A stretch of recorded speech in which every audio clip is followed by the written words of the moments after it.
You're watching Sleep Culture. Chapter 0, Hyperobjects. Have you ever found yourself, for a brief moment, adrift in thought, reflecting on something so vast in its scope and scale that its totality seems unobservable?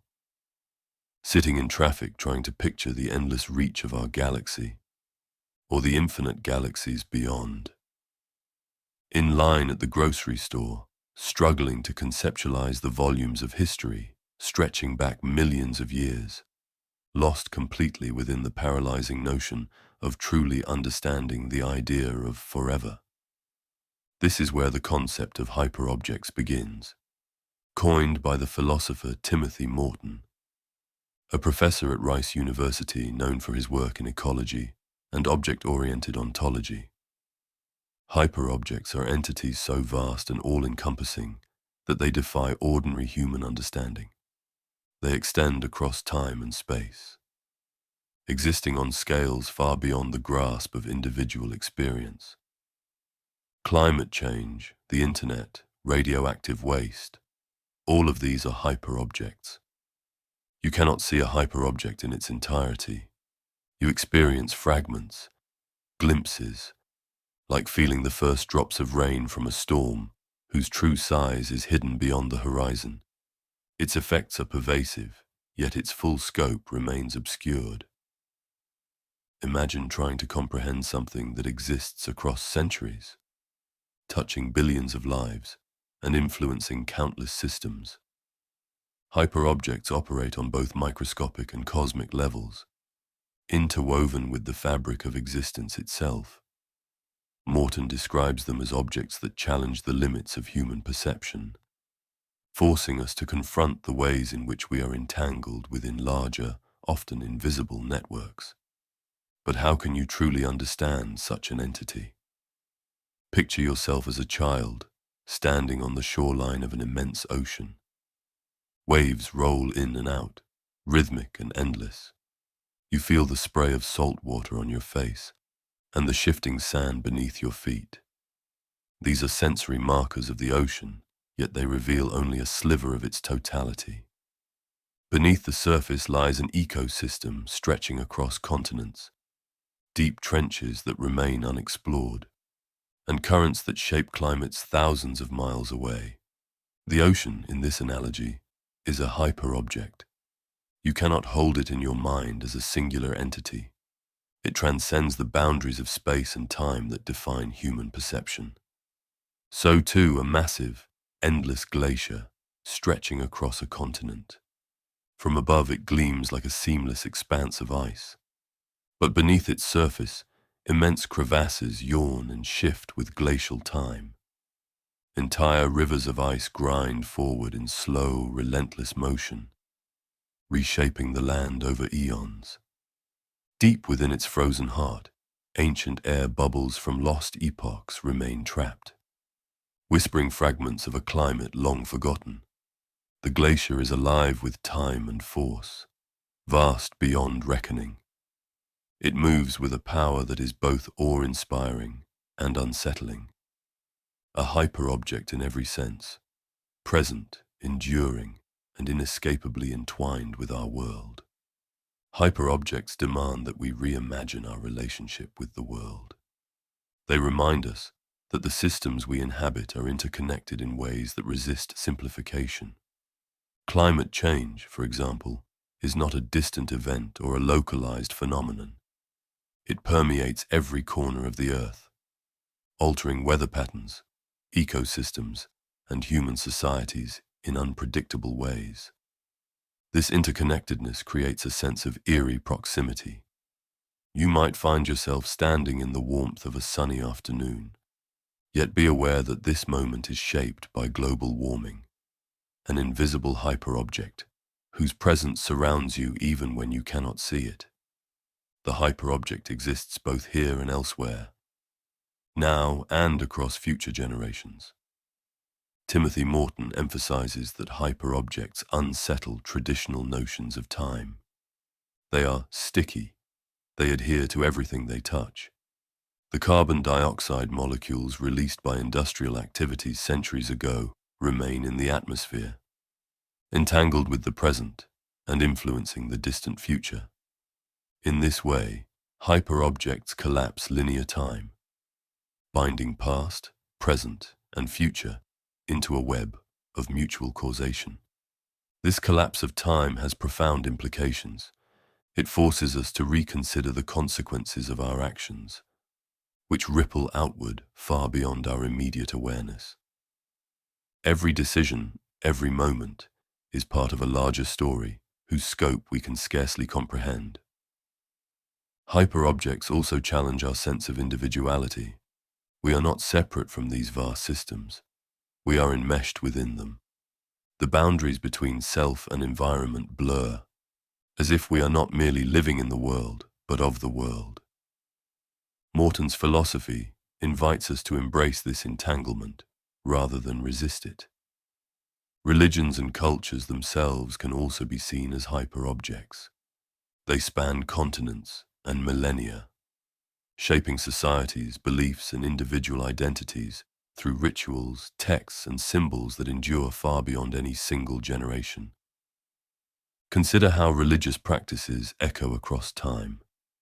Ancient prayers whispered today carry the weight of centuries. Similarly, cultural values, what we cherish, how we define meaning, are inherited from an invisible lineage that threads across history. These systems govern countless aspects of life, often without our direct awareness, making them both deeply personal and incomprehensibly grand. Likewise, the internet can be seen as the perfect form of a modern hyperobject. It is everywhere and nowhere, spanning continents and connecting billions of people. Its infrastructure lies hidden beneath the sea in fiber optic cables and server farms, while its effects manifest in the screens we carry in our pockets. The internet is both intimate and incomprehensibly vast. You interact with it daily, yet its full architecture is beyond your direct experience. As you ponder this, you may wonder, what does any of this knowledge mean to me in my everyday life? Is there any way to apply this idea beyond the drone of worrisome meditation on my own insignificance? Hyperobjects influence more of your daily experience than you might realize. Each time you check the weather, commute to work, or engage with online networks, you brush against their expansive reach. Understanding hyperobjects does not offer easy solutions, but it can shift your perspective. You begin to see yourself not as a solitary actor, but as a participant in larger, interconnected systems. Your choices, however small, ripple outward in ways that matter. Awareness of this entanglement might inspire both caution and compassion, a deeper mindfulness of the impacts you leave behind. Consider the story of Tim Berners-Lee, a relatively unknown computer scientist in the late 1980s. He developed a modest tool at CERN to help researchers share information more efficiently, a system he called the World Wide Web. Initially, it was a small innovation, intended to address a localized problem. But over the following decades, that system grew exponentially, transforming communication, commerce, and culture on a global scale. Berners-Lee's vision became a cornerstone of the modern internet, an expansive hyperobject that continues to shape the lives of billions. His story demonstrates how a single act of insight can ripple across time and space, embedding itself within the vast structures of interconnected systems.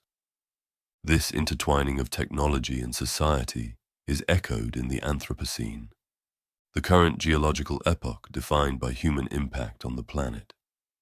Like the internet, many theorists argue, the Anthropocene is itself a hyperobject, one that operates on both visible and hidden levels. The digital networks that connect us also serve as conduits for environmental transformation, influencing resource extraction, energy consumption, and global communication. In this way, hyperobjects converge, amplifying each other's reach and shaping the future of both nature and technology. And the ripples of Berners-Lee's work, like the ripples of these hyperobjects, are not without their own inescapable weight. The cumulative effects of the Anthropocene, industrialization, deforestation, and pollution have reshaped Earth's atmosphere, oceans, and ecosystems. These transformations will persist for millennia, long after the societies that caused them have vanished. Yet within this daunting vision lies a paradox.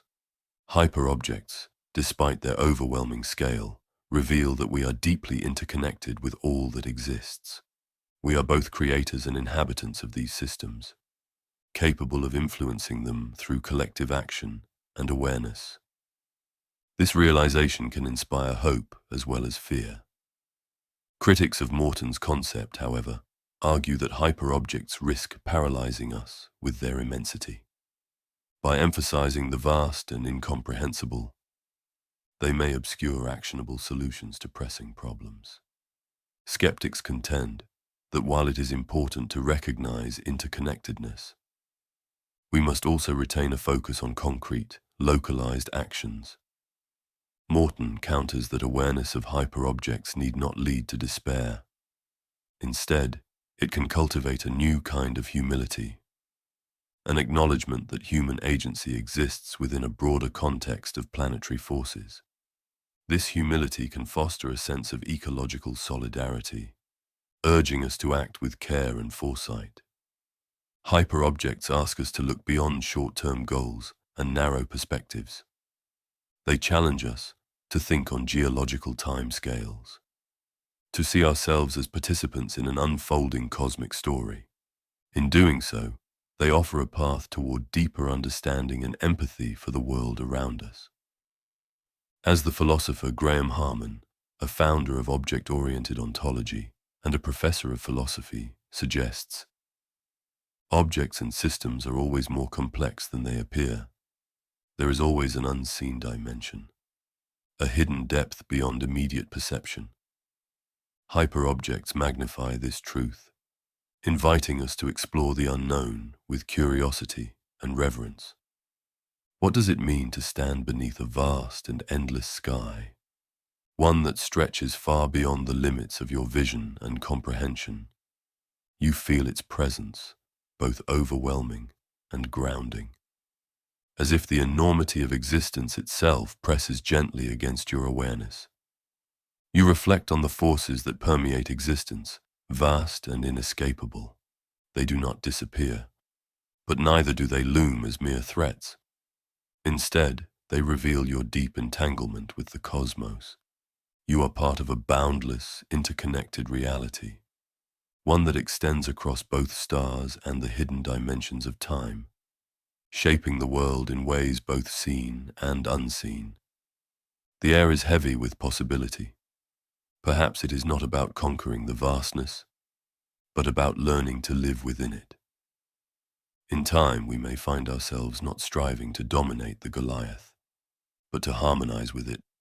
Like ancient navigators reading the celestial heavens, we might learn to align our lives with the immense, hidden rhythms that shape existence. In these currents of interconnectedness, we may yet discover new solutions to the questions of our very own existence.